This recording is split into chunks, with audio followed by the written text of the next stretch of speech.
On the Pere Marquette River lies one of the most beautiful stretches of private property you'll ever see. For this week's Northern Michigan in Focus, Corey Adkins takes you to the Cannon River Ranch.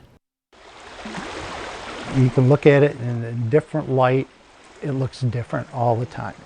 And you see something and you go, God, this is a special place.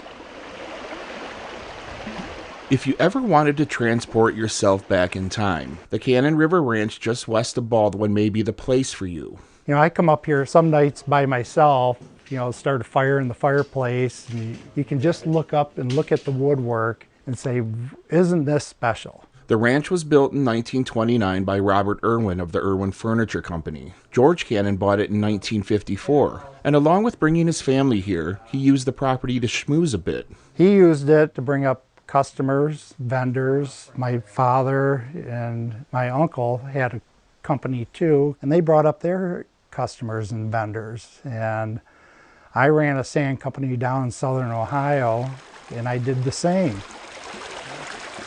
The main attraction, the Pere Marquette River. It's been described as one of the best brown trout rivers in the country. This is a great stretch of river to fish. It has the nice gravel beds and the nice deep holes. And this stretch of river is probably one of my favorites because it's undeveloped.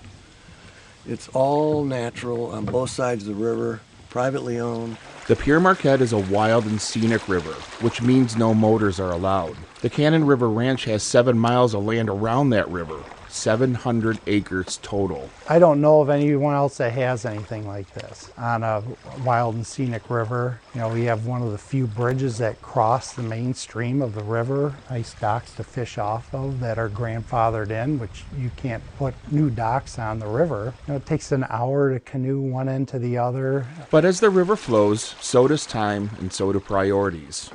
George and his family had to make a hard call. Well, it's been our family for 65 years. I think it's time for, to have another caretaker of the property. I don't think anybody really owns property. They're just looking after it for a while. And, I've taken the best care that we can of it. There's 4 other homes on the property for rentals and the caretaker's house. The main lodge and the tackle house, between these two, sleep 15 people. If you add up all the beds on the property, it adds up to 43 beds. The perfect place to close your eyes and go back in time. It's a place to disconnect from the hectic day-to-day lifestyle. For Northern Michigan in Focus, I'm Corey Adkins.